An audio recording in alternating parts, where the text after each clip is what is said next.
아버지 하나님, 한 주간도 주의 보호하심 감사합니다.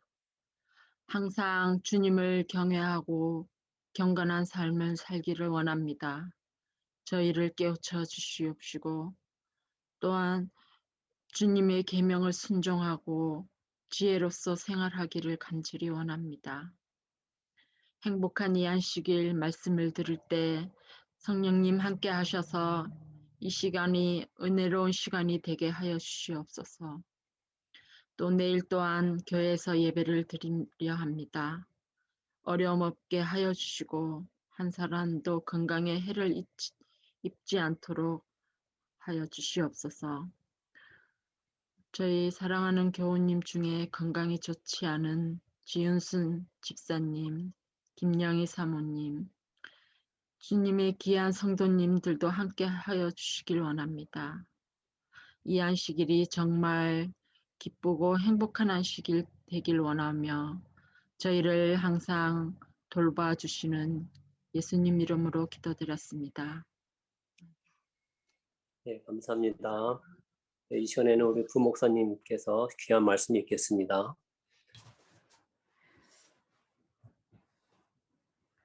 반갑습니다. 잘 지내셨습니까? 오늘은 2021년 4월 2일 금요일 저녁입니다. 안식일이 들어가는 첫 시간입니다.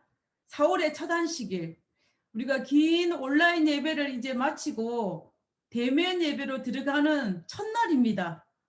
아마 하나님께서 우리에게 은혜를 베풀어 주셔서 이 대면 예배가 중간에 끝나지 아니하고 점점 더 좋은 방향으로 많이 오픈해서 우리가 옛날처럼 돌아갈 수 있는 큰 축복을 임하게 되기를 하나님께 간절히 간구하는 저녁인 것 같습니다.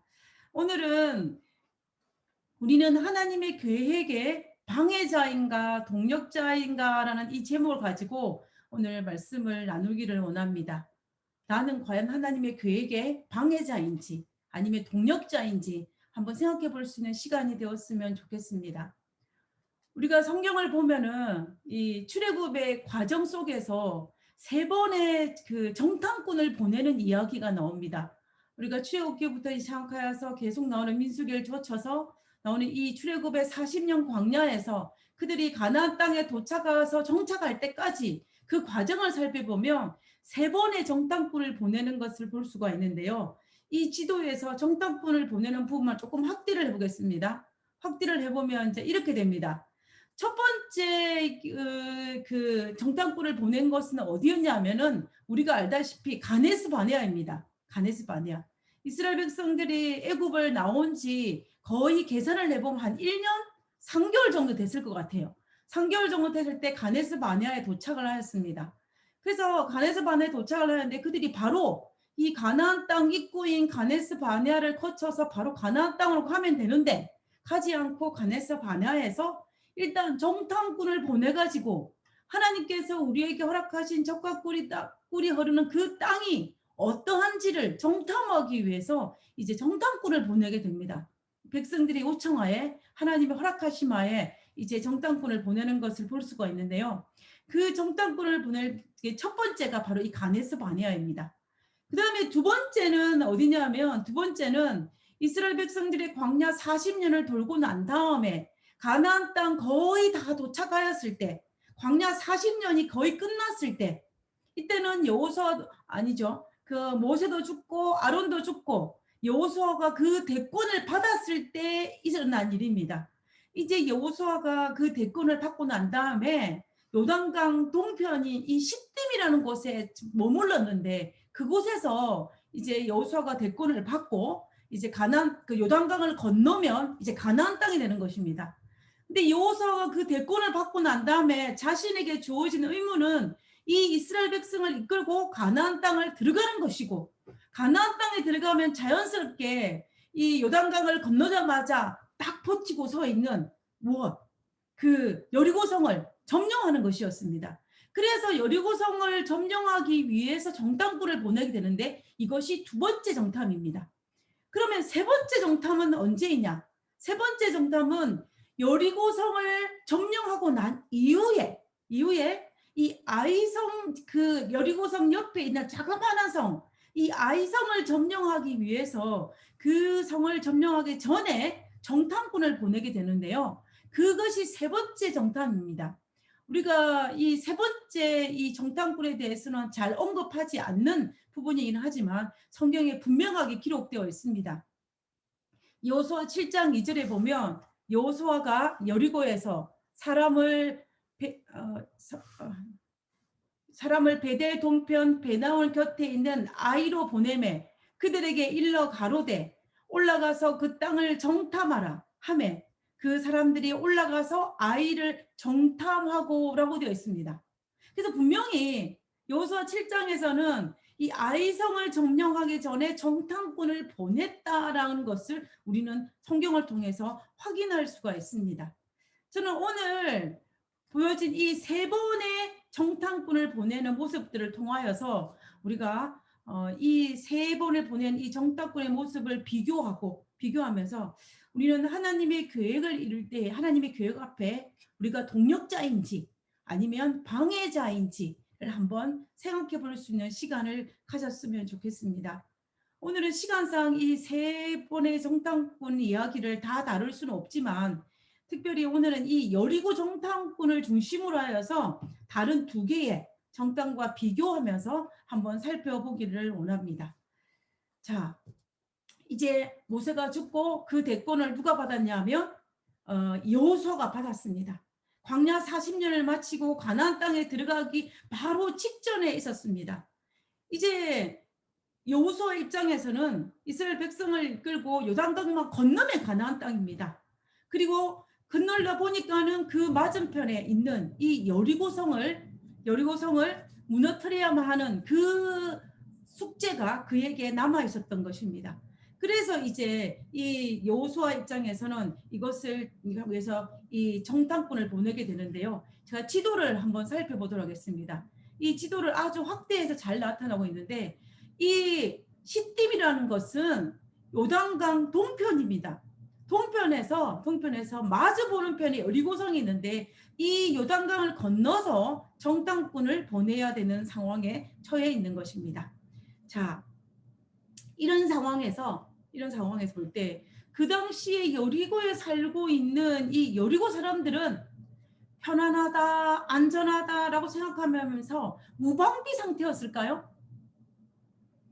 이스라엘 백성들이 쳐들어올까 봐서 그들은 무방비 상태가 아니라 경계에 경계를 더하고 있는 상태였습니다.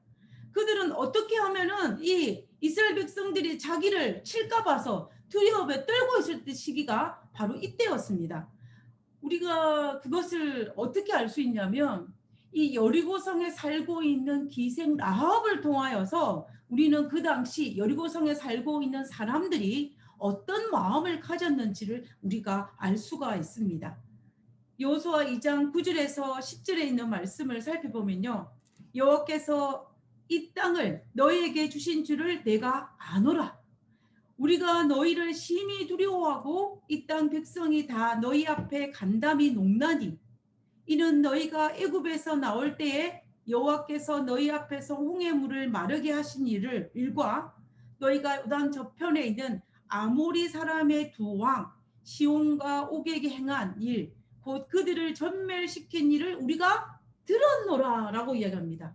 지금 이 말씀은 그 기생 라합이 정탐꾼인 두 정탐꾼에게 이야기한 것입니다. 이 말의 의도는 뭐냐면은 이 광야 40년 동안 이스라엘 백성들이 광야 40년을 헤매는 동안 하나님께서 이스라엘 백성들 행하였던 기적과 수많은 것들을 내가 들었기 때문에 여리고성에 살고 있는 사람들이 두려워하였다라고 이야기하고 있는 것입니다. 그래서 표현하기를 우리가 너희를 심히 두려워하고 이 땅 백성이 다 너희 앞에 간담이 녹는다라고 이야기하고 있는 것을 우리는 볼 수가 있습니다. 그러므로 이 여리고성에 있는 사람들은 그 당시에 굉장히 초긴장 상태였다는 것을 우리는 미루어 짐작할 수가 있는 것입니다. 그래서 실제로 여리고성을 정탐하기 위해서 두 명이 여리고성을 몰래 잠복을 하였는데 얼마나 경계가 심하였냐면은 이 여리고성을 정탐한 정탐꾼들이 여리고 성화를 두루 다니면서 상황을 파악한 것이 아니에요. 파악한 것이 아닙니다. 여리고성에 몰래 장입을 해서 이 가나안 땅을 샅샅이 뒤져왔던 이 가나안 땅의 12정탐꾼과는 상황이 완전 반대였어요. 그들은 여리고성에 들어가서 몰래 들어가서 어디에 숨었냐면 기생 라합의 집에 숨어 들어갔습니다. 숨어 들어가가지고 그 숨어 들어갈 뿐만 아니라 어디겠습니까? 이 옥상에 숨어 있었어요. 다니면서 정탐을 해서 여리고성의 상황이 어떤지 살펴보아야 되는데 이 두 정탐꾼은 자신의 생명을 부지하기 위해서 숨어 있어야만 됐습니다. 왜냐하면 그만큼 여리고성의 상태가 초긴장 상태였고 어떻게 하면은 전쟁이 일어날지도 모른다는 그 대비로 인하여 그 여리고성에 완전하게 전쟁시였던 그러했던 것을 우리는 미루어 짐작할 수가 있는 것입니다. 이렇게 이 두 정탐꾼은 발각되어 죽임을 당할까 봐서 기생 라합의 집에 숨어 있다가 밤에 어떻게 합니까? 몰래 밧줄을 타고 도망을 칩니다. 그죠? 그리고 도망을 치고 난 다음에 바로 여호수아가 있는 곳으로 오지를 못해요. 3일을 숨어 있습니다. 3일을 숨어 있고 난 다음에 겨우 생명을 보존하고 겨우 생을 보존 요단강을 건너서 여호수아에게 돌아왔습니다. 여호수아에게 돌아오고 난 다음에 그들이 여호수아에게 뭐라고 이 정탐한 보고를 하냐면 그 보고가 여호수아 2장 24절입니다. 뭐라고 보고를 하냐면요. 또 여호수아에게 이르되 진실로 여호와께서 그 온 땅을 우리 손에 붙이셨으므로 그 땅의 모든 거민이 우리 앞에서 간담이 녹더이다 라고 이야기합니다. 죽을 고비를 넘기고 온 이 여리고 정탐꾼의 입에서 나온 말치고는 좀 이해가 안 되는 말이에요. 그죠? 사실은 그들이 하려면 그 여리고성에 지금 전쟁을 대비하기 위해서 초긴장 상태이고 내가 제대로 돌아보지도 못하고 숨어 있다가 겨우 생명만 부지하고 이곳에 왔다라고 이야기해야 되는데 그들은 그렇게 말하지 않았어요. 여호와께서 그 온 땅을 우리 손에 붙이셨으므로 그 땅에 있는 모든 거민들이 우리 앞에서 간담이 녹더이다 라고 이야기하는 것입니다. 3일을 숨어 있다가 겨우 생명을 보존하고 돌아온 사람이 할 말은 이것이 아니에요. 그런데 가만히 보면은요. 지금 이 두 정탐꾼이 여호수아에게 한 말을 보면 이 말은 누구의 말이냐면은 기생 라합의 말입니다. 우리가 여호수아 2장 9절 10절에서 기생 라합이 정탐꾼에게 한 말을 보면 우리가 너희를 심히 두려워하고 이 땅 백성이 다 너희 앞에 간담이 독다니 이렇게 이야기했거든요. 그 이야기를 기생 라합이 정탐꾼에게 이야기했고 정탐꾼은 누구에게 얘기한 것입니까? 여호수아에게 이야기한 거예요. 우리가 설문조사를 하려면 설문조사를 하거나 여론조사를 하려면 이 조사 대상하는 실험군이 좀 많아야 됩니다. 최소한 몇 명이 돼야 어느 정도 신빙성이 있냐면 1000명은 돼야죠. 최소한 1000명은 돼야만 이 결과 데이터가 어느 정도 신빙성이 있습니다. 그런데 지금 두 정탐꾼이 가지고 온 이 보고는 1000명을 대상으로 한 것도 아니고 100명을 대상으로 한 것도 아니고 10명으로 대상으로 한 거 아니고 몇 명? 딱 한 명. 딱 한 명을 대상으로 조사를 해보니 여리고성에 있는 모든 사람들이 이스라엘 백성들 앞에 간담이 녹더이다 라고 이야기한 그것을 고스란히 듣고 와가지고 뭐라고 이야기하냐면은 하나님께서 우리 손을 붙였으므로 우리가 그들이 우리를 인하여 간담이 녹나이다 이 이야기를 하는 것입니다. 근데 우리가 이 여리고 정탐꾼을 한 이 사람들이 이 두 명의 정탐꾼이 이런 보고를 한 이유가 있습니다. 그 이유를 지금 여호수아 2장 24절에서 뭐라고 이야기했냐면 여호와께서 그 온 땅을 우리 손에 붙이셨으므로 이유가 그들이 간담이 녹더이다. 우리가 가서 능히 이길 수 있나이다 라고 말한 그 원인은 다른 데 있었던 게 아니에요. 여호와께서 그 온 땅을 우리 손에 붙이셨으므로 라고 되어 있는 것입니다. 그 이유가 바로 그것입니다. 우리가 여호수아 2장 24절에 이 여리고 정탐꾼의 보고를 살펴보면은 우리는 자연히 가나안 땅을 정탐하였던 가네스 바네아에서 이 가나안 땅을 정탐하고 12명의 보고들과 완전 다른 것을 우리는 알 수가 있습니다. 이 가네스 바네아에서 이스라엘 백성들이 가나안 땅을 정탐하고 난 다음에 돌아오고 난 다음에 그들이 뭐라고 보고를 하냐면 민수기 13장 33절에 거기서 또 네피림 후손 아낙 자손 대장부들을 보았나니 우리는 스스로 보기에도 메뚜기 같으니 그들이 보기에도 그와 같았을 것이니라. 이렇게 얘기합니다. 지금 가나안 땅을 정탐하고 온 사람들은 뭐라고 했냐면 우리가 내 스스로 보기에도 나는 메뚜기 같다라고 이야기했습니다. 그런데 여리고 정탐꾼을 갔다 온 사람들은 뭐라고 이야기했어요? 그들이 우리로 인하여 간담이 없다이다라고 얘기합니다. 완전 정반대의 보고를 하고 있습니다. 그런데 사실 가나안 땅을 40일 동안 정탐한 이 정탐꾼의 상황과 여리고 성을 정탐한 정탐꾼 상황을 비교하면 상황이 반대예요. 왜냐하면 이 가나안 땅을 정탐한 사람들은 굉장히 좋은 조건에서 가나안 땅을 정탐을 했습니다. 아주 편안하게. 가나안 땅을 40일 동안 완전히 두루다졌어요. 우리가 그 민수기 13장에 보면은 그들이 가네서 바나에 출발해서 저 갈릴리 바닷가 위에 있는 이 어기 르온까지 이르렀다고 되어 있습니다. 그러니까 한번 이 지도에 나와 있는 것은 이 빨간색 색깔을 따라서 보면 이 가나안 땅을 여기저기 40일 동안 몇 명이 그것도 12명이 다니면서 상황이 어떠한지 어떤 민족이 사는지 그 땅은 척박한지 아닌지 사냥 그 지형은 어떻게 생겼는지를 다 살펴보았댔어요. 편안하게. 그 편안했다는 그 증거가 그들이 돌아올 때 빈손으로 돌아오지 않았습니다. 여리고 정탐을 했던 두 사람처럼 겨우 생명만을 부지하고 숨어 있다가 온 것이 아니라 올 때 어떻게 왔습니까? 이 포도송이를 작대기에 메고 온 거예요. 이렇게 큰 포도송이를 작대기에 메고 왔을 때 다른 사람 가나안 땅에 살고 있는 사람들이 이들을 정탐꾼으로 봤겠습니까? 정탐꾼으로 봤다면은 결코 이들이 이렇게 하지 못했을 거예요. 그 말은 이 가나안 땅을 정탐한 이 이스라엘 백성들은 12명의 정탐꾼들은 가나안 땅을 활보하고 다녔다는 것입니다. 아주 편안하게 그들이 누릴 수 있는 모든 것들을 누리면서 올 때는 엄청나게 가나안 땅의 물품들을 가지고 돌아올 수가 있었습니다. 그럼에도 불구하고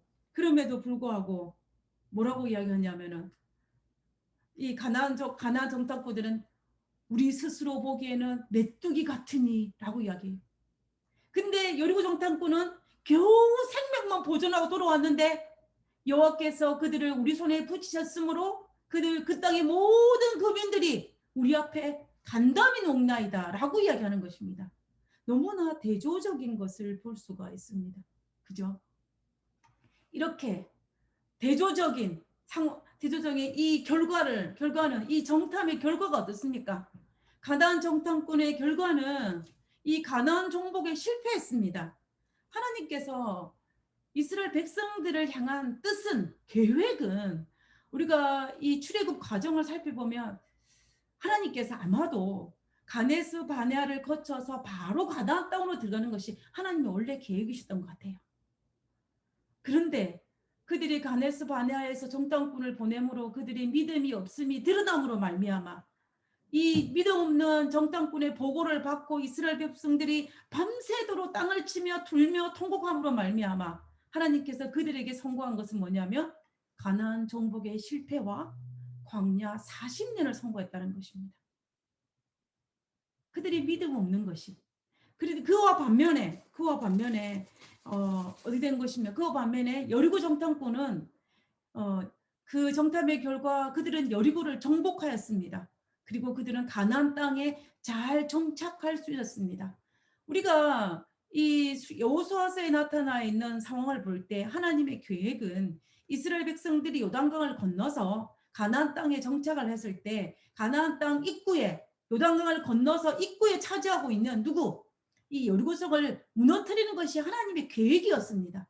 하나님의 계획이었는데 여리고 정탐꾼의 믿음과 그리고 그것을 믿음으로 받아들인 이스라엘 백성들로 말미암아 하나님의 계획이 이루어질 수 있도록 하였다라는 것입니다. 믿음이. 결국 우리는 이 사실을 통하여서 이 가나안 정탐꾼은 하나님의 계획을 방해하는 방해자들이었어요.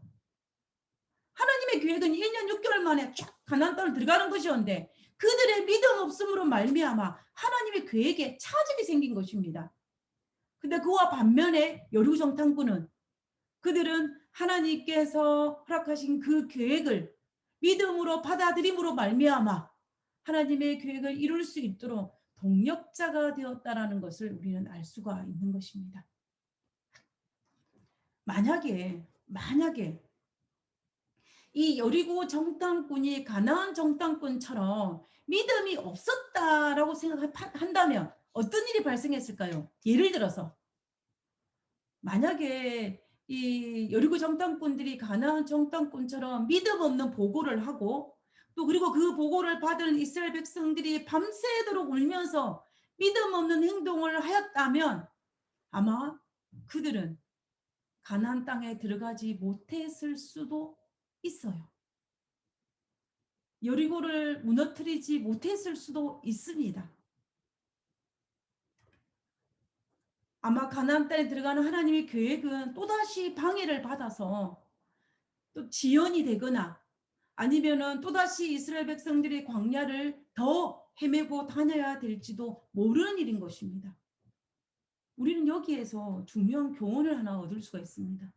그것은 우리의 믿음이 하나님의 계획을 진행하게 할 수도 있고 하나님의 계획을 무산되게 할 수도 있고 지연되게 할 수도 있다는 것입니다.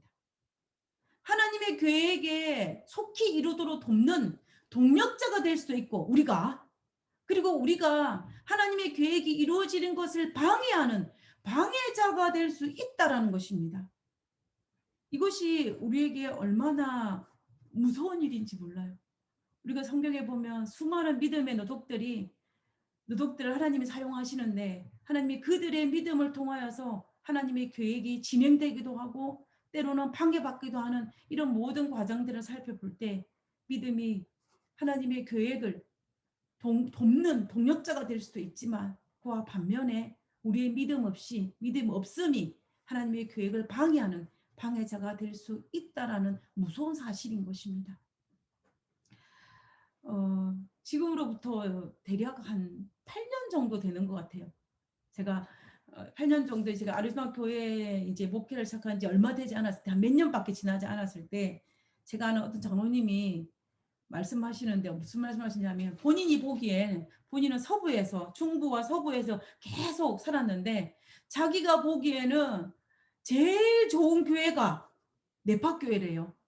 그래서 다음에 저희 보고 뭐라고 말하냐면 다음에 목회지를 옮기게 되면은 나파교회를 갔으면 좋겠다라고 이야기를 하더라고요. 그래서 그때 제가 그 말을 들었을 때는 제가 그냥 덕담으로 생각하고 감사하게 생각하고 우리가 어떻게 갈 수 있겠냐고 그렇게 생각하면서 정말 웃으면서 했던 그 기억이 제 머릿속에 있습니다. 그 계획이 세월이 흐르고 난 다음에 제가 지금 네파교회를 섬기고 있는데 하나님의 큰 축복이라고 생각을 합니다. 서부에서 가장 좋은 교회로 칭송받던 교회였어요. 그죠? 맞죠? 그리고 교회 본당에 다 앉지도 못해서 이동식 의자를 가지고 와서 예배를 드려야만 했던 교회였습니다. 그리고 어린이 설교를 하면은 어린이 설교할 때 이제 아이들이 그 강대상 앞으로 막 모여들지 않습니까? 그때 30-40명의 아이들이 그 예배당 앞으로 모여서 어린이 설교를 들었던 교회가 바로 네파교회입니다. 교회에서 무슨 일을 하면은 교인들이 아주 정말 단결하여서 솔선수범하여서 착착착 모든 것들이 잘 이루어졌던 교회가 바로 네파교회였습니다. 교회 선교에도 앞장섰던 교회고 사랑과 그리고 애정이 넘쳤던 교회가 바로 이 네파교회였습니다. 이것이 제가 들은 네파교회에 대한 이야기입니다. 제가 들었던 오늘은 2021년 4월 2일 금요일입니다. 4월의 첫 안식일입니다. 우리가 1년이라는 긴 시간 동안 코로나 바이러스로 말미암아 그 예배당에서 예배를 드리지 못하고, 그다음에 우리가 줌으로, 그다음에 온라인상으로 이렇게 예배를 드렸는데, 드디어 우리가 이제 교회를 오픈하고 우리가 교회를 예배당 안에서 드릴 수 있는 상황이 되었습니다. 하나님께 너무너무 감사한 일이고, 이 일을 통하여서 하나님께서 이 교회에 큰 축복이 있기를 간절히 바랄 뿐입니다. 저는 그래서 오늘은 특별한 날이라고 생각합니다. 사실은. 왜냐하면 이제 저희들도 이 납박교에 온 지 수개월이 지났지만, 저는 제 개인적인 생각으로는 이제야 비로소 납박교회 목회를 시작한다라고 생각합니다. 그리고 우리는 이제 우리 모두가 이제 1년이라는 긴 시간 동안 잃어버린 그 nep학교회의 그 모든 그 팬데믹으로 인한 추억들을 다 접고 과거로 돌리고 이제 새롭게 시작할 수 있는 첫날이 이번 안식일입니다. 그 첫날입니다. 이제는 새로운 납학교회를 역사를 써 나가야만 하는 시작의 날이 바로 오늘이라는 것을 알 수가 있습니다. 새로운 시작입니다. 여러분, 시작하면 어떻습니까? 마음이 뜨겁죠? 새로운 각오가 생깁니다. 뭔가를 새롭게 할 수 있는 의욕이 넘칩니다. 우리가 처음 학교를 갔을 때, 초등학교 처음 학교를 갔을 때 그때의 그 감격을, 그 설레임을, 그 각오를 생각하실 것입니다. 그리고 새로운 직장을, 새 직장을 처음 얻었을 때, 그리고 결혼식 첫날, 그리고 우리가 첫 아이를 출산했을 때, 그리고 우리가 침례를 받고 하나님 백성으로 거듭났을 때, 그때의 그 감격, 그리고 우리가 새로운 직분을 받았을 때, 그리고 우리가 새 교회, 지금은 이 교회가 옛날의 교회를 구입했지만 이 교회를 처음 구입했을 때를 기억해 보시기 바랍니다. 그때의 그 감격과 그 떨림과 그 각오와 또 하나님께서 내게 허락하신 사명을 감당해야 될 그 뜨거운 감정들을 여러분들이 분명히 있었을 것입니다. 이 모든 것이 첫날에 주어지는 감격입니다. 첫날에 주어지는 각오입니다. 그래서 우리는 지금 태양이 떠오르는 그 첫날에 서 있습니다. 이게 해가 지는 시간이 아닙니다. 해가 떠오르는 시간입니다. 우리는 지금 납학교의 제2의 역사를 써야 할 그 새 첫날, 첫 시작에 서 있는 것입니다. 중간에 팬데믹이라는 엄청난 공백기가 있었지만은 이제 이것을 다 접고 새롭게 시작해야 할 그 첫날이 바로 오늘부터입니다. 오늘 저녁부터. 새로운 시작입니다. 과거에 그 어떤 첫날보다도 우리에게는 이 더 큰 의미가 있는 날이라고 생각합니다. 특별히 납학교회는 이제 팬데믹이 끝나고 우리가 대면 예배를 시작하는 이 날을 새로운 시작의 전환점으로 삼아야만 할 것입니다. 과거는 지나갔습니다. 우리에게는 새 날만 있고 앞 날만 있을 뿐입니다. 지나간 과거에 대해서는 우리가 더 이상 말할 필요도 없고, 우리는 하나님께서 허락하신 새로운 사명과 새로운 각오와 새로운 비전을 가지고 새롭게 나가야 할 것만이 우리에게 주어진 우리의 사명이라는 것을 우리가 알 수가 있는 것입니다. 그래서 우리는 이 첫날에, 새롭게 시작하는 이 첫날에 우리가 하나님의 계획의 방해자로 설 것인지 아니면 동력자로 설 것인지를 우리가 결심을 해야 한다는 것입니다. 앞에서도 말씀드린 것처럼 이스라엘 백성을 향한 하나님의 계획은 광야 1년 6개월 만에 가나안 땅에 들어가는 것이 하나님의 계획이었는데, 이 가나안 12정탐꾼의 믿음 없음과 이스라엘 백성들의 믿음 없음으로 말미암아 하나님의 계획을 방해함으로 차질이 생겼습니다. 그래서 40년 광야를 돈 것이에요. 그와 반면에 이 여리고 정탐꾼에 대한 하나님의 계획은 가나안 땅을 들어가서 여리고 성을 바로 점령하는 것이었습니다. 그러나 그들의 믿음을 통하여서 하나님의 계획이 성취되는 것을 볼 수가 있었습니다. 그런 측면에서 가나안 땅 정탐꾼은 방해자이고 여리고 정탐꾼은 동력자입니다. 하나님의 계획의 동력자. 우리가 지난 과거를 되돌아볼 때에 때로는 우리의 믿음 없음으로 말미암아 우리가 속해 있는 교회, 나파교회를 향한 하나님의 계획에 때로는 동력자로 서기도 했겠지만 때로는 방해자로 섰을 때도 있었을 것입니다. 우리는 앞으로는 정말로 하나님의 계획에 동력자로 서야 할 것입니다. 그러나 때로는 우리의 연약한 체질을 말미암아 하나님의 계획에 방해자로 설지도 모릅니다. 그러나 우리가 알아야 될 것은 우리가 하나님의 계획의 동력자로 설 때에 하나님의 뜻이, 하나님의 계획이 속히 이루어질 것이고 하나님께서는 그 공을 우리에게 돌릴 것이라는 겁니다. 그러나 만약에 우리가 하나님의 계획에 방해자로 선다면 하나님의 뜻은 더디 이루어질 것이고, 그렇지만 그것에서 끝나는 것이 아니라 길거리에는 돌들이라도 명하여 반드시 이루실 것입니다. 단지 우리는 그 공에 아무런 상관이 없게 될 것이라는 것입니다. 하나님의 뜻은, 하나님의 계획은 이루어집니다. 우리가 방해를 하면은 좀 더 더디가고 다른 사람을 통해서 이루어질 뿐이지 하나님의 뜻은 이루어집니다. 근데 문제는 우리가 동력자로 설 때에 하나님께서는 그 공을 우리에게 돌리시지만 우리가 방해자로 선다면 우리와 그 공은 우리와 아무런 상관이 없게 된다는 것입니다. 그래서 우리는 순간순간마다 우리의 어리석음으로 말미암아 하나님의 방해자가 되지 않아야 할 것입니다. 그리고 또 우리가 비록 우리의 어리석음으로 우리의 체질, 연약한 체질로 말미암아 방해자가 되었다라면 우리는 다시 회개하고 하나님 앞에 나가 하나님의 계획에 동력하는 그 동력자로 서는 것이 정말로 중요합니다. 왜냐하면 이것이 하나님의 뜻이기 때문입니다. 하나님은 우리와 함께 하시기를 원하십니다. 하나님이 능력이 없어서 우리를 통하여서 하나님의 계획을 성취하기를 원하시는 것은 절대로 아니에요.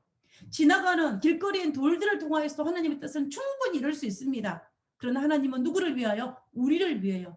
우리에게 공을 돌리기 위하여, 우리를 위하여 하나님의 계획을 성취하기를 원하신다는 사실입니다.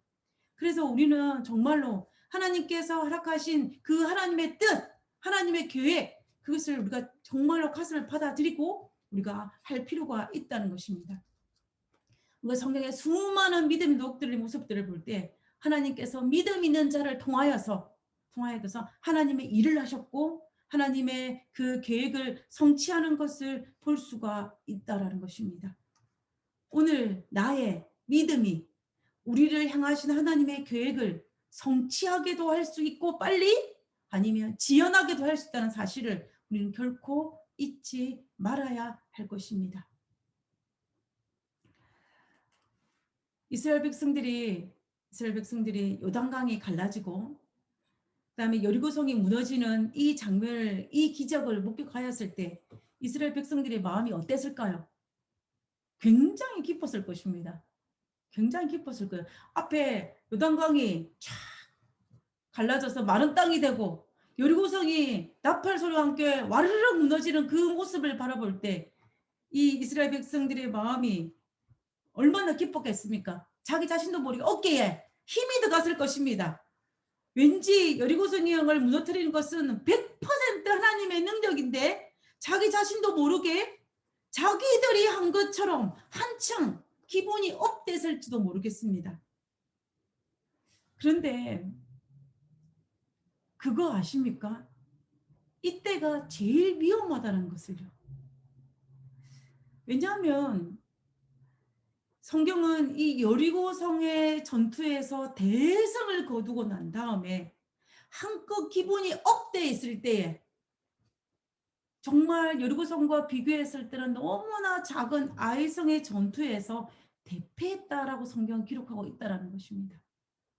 여리고성에 비하면은 이 아이성은 싸움할 거리도 되지 않은 작은 성이었습니다. 근데 이 아이성을 우리가 성경에 보면 이 아이성을 점령하기 위해서 이 정탐꾼을 보냅니다. 이것이 출애굽 과정 속에서 세 번째 보내는 정탐꾼입니다. 정탐꾼을 하고 난 다음에 이 아이성을 정탐하고 난 다음에 돌아와서 보고를 하는데요. 누구에게? 여호수아에게.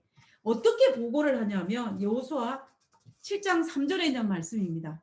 여호수아에게 돌아와서 아이성을 정탐하고 난 다음에 여호수아에게로 돌아와서 그에게 이르되 백성을 다 올라가게 말고 이 3천 명만 올라가서 아이성을 치게 하소서.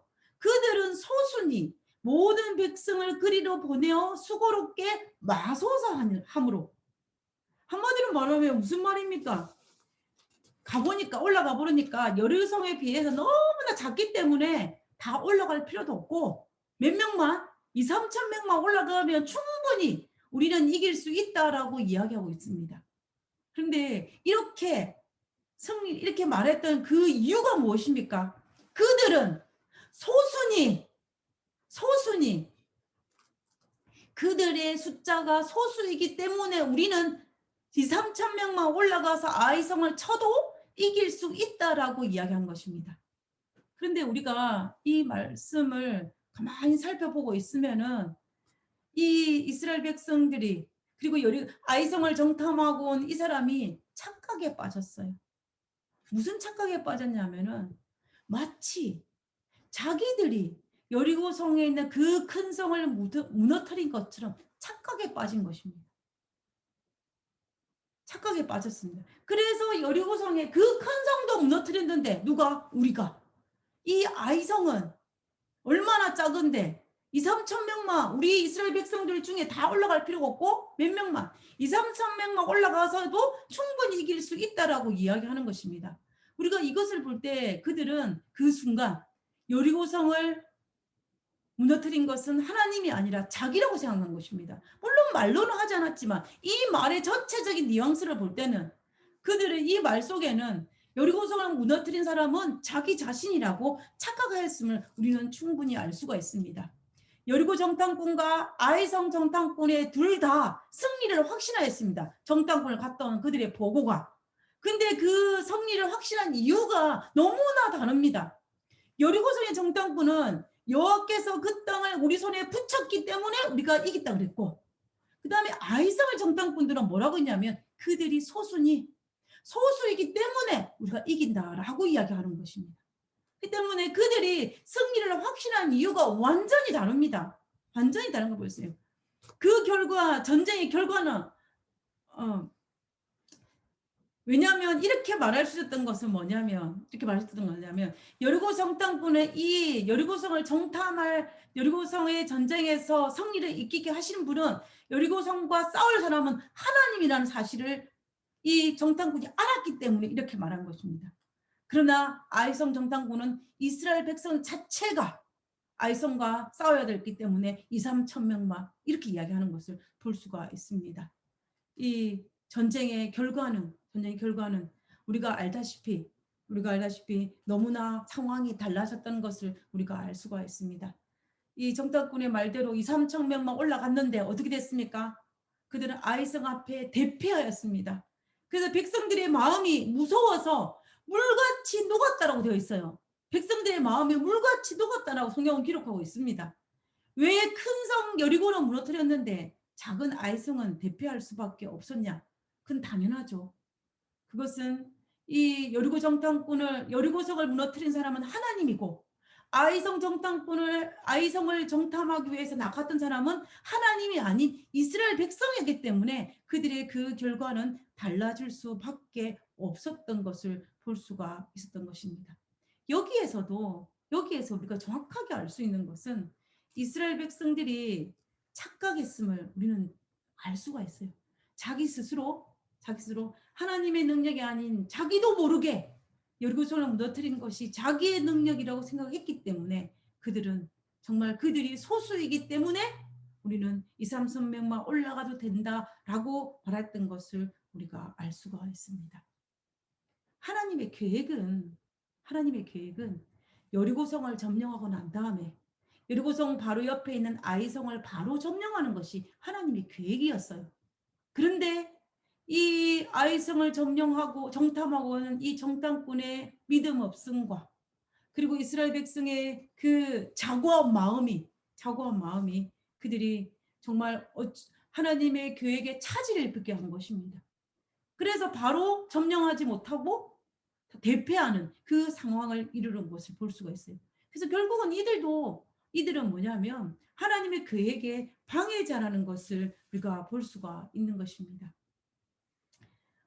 우리가 정말 가슴 아프지만 서부에서 가장 좋은 교회로 소문이 난 이 낙박교회로 인하여 나도 모르게 내 스스로 자고하는 마음이 없었는지 한번 생각해 볼 필요가 있습니다.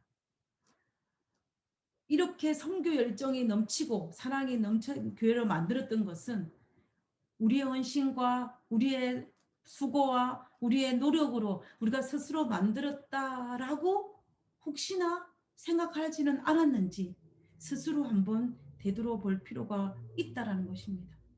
하나님께서 하셨는데 이스라엘 백성이 여리고성을 무너뜨린 것으로 생각했던 것처럼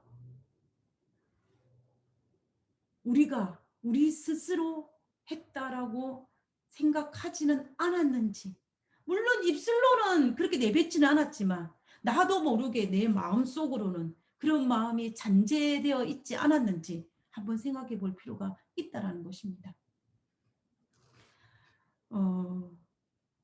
하나님께서는 이 믿음 없는 이스라엘 백성들을 향하여 하나님 방해하는 이것을 말미암아 그것으로 끝난 것이 아니었습니다.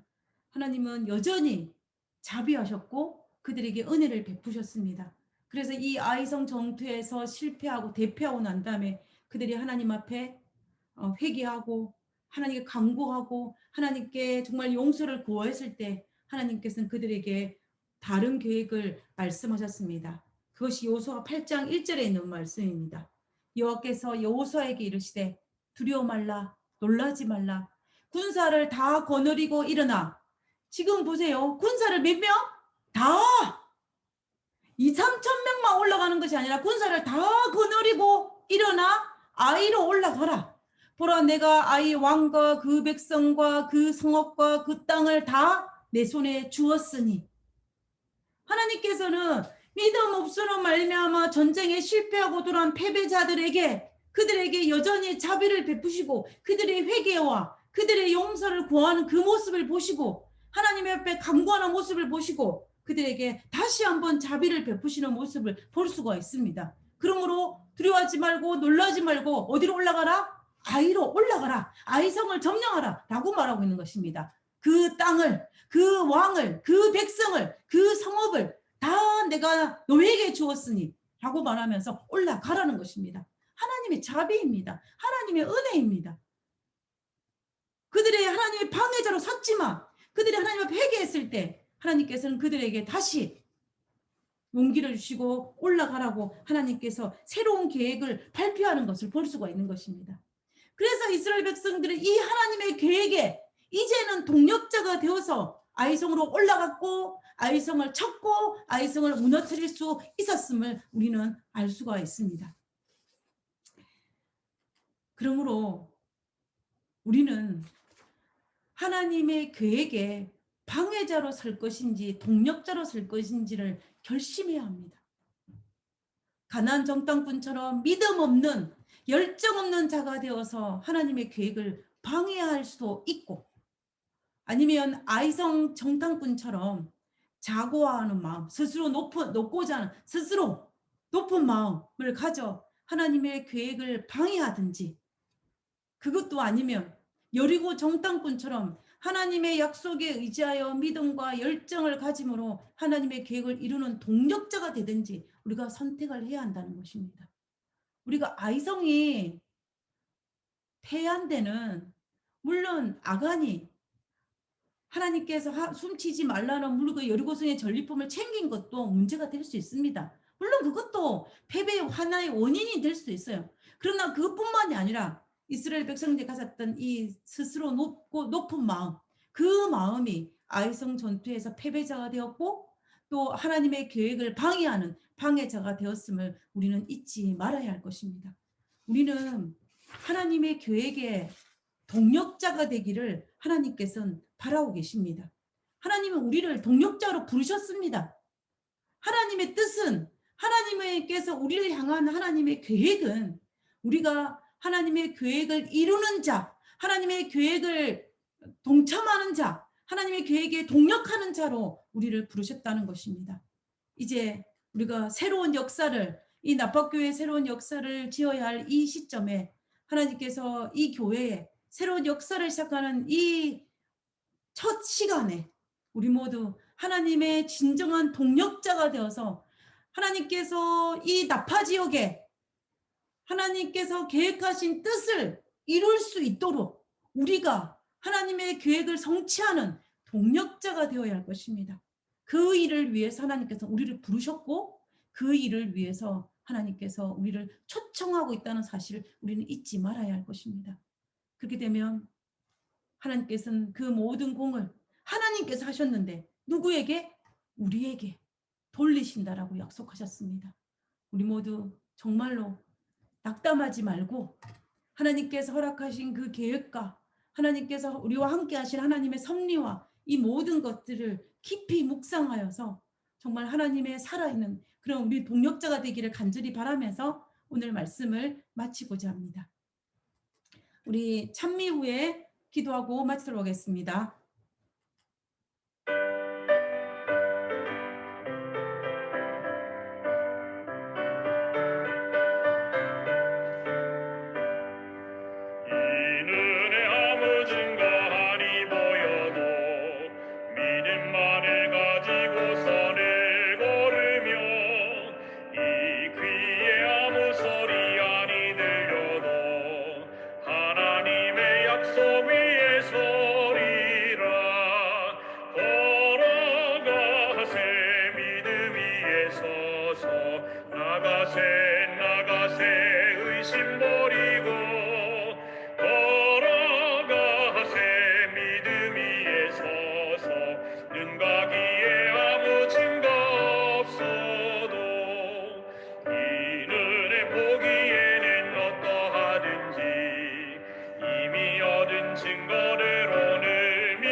하늘에 계신 저희들의 아버지, 여리고 정탐꾼이 여호와께서 그 온 땅을 우리 손에 붙이셨으므로 그 땅의 모든 거민이 우리 앞에 간담이 녹더이다라고 고백한 그 보고를 아버지 우리가 잊지 않도록 주여 도와주시옵소서. 하나님, 우리 앞에 놓여 있는 이 여리고 성도 여호와께서 우리 앞에 우리에게 붙이셨사오니 우리가 그 모든 것을 점령할 수 있음을 우리가 잊지 않도록 도와주시옵소서. 우리가 할 수 있는 그 이유가 여호와께서 우리에게 붙이셨으므로, 여호와께서 우리와 함께 하심으로, 여호와께서 이 일에 관여하심으로, 여호와께서 그 모든 계획을 이루심으로 우리가 이 일이 이루어짐을 잊지 않도록 도와주시옵소서. 아버지, 그래서 우리가 하나님의 뜻을, 하나님의 계획을 이루는 동력자로 살아갈 수 있는 저희들 되게 주여 도와주시옵소서. 각 곳에 흩어져 있는 당신의 귀한 자녀들을 축복하여 주시고 하나님의 성령을 허락하심으로 말미암아 이 안식일의 첫 시간이 하나님과 특별한 시간이 될 수 있도록 주여 도와주시옵소서. 내일 드디어 저희들이 교회 당에 모여서 하나님을 찬양하겠습니다. 아버지 우리의 발걸음을 재촉하시고 우리의 마음을 성전으로 향할 수 있도록 주여 축복하여 주시옵소서. 주님께서 이 모든 일들에게 우리와 함께 하시옵기를 간구하며 거룩하신 예수님 이름으로 기도드렸습니다. 아멘. 예, 은혜로운 말씀 감사합니다. 감사합니다.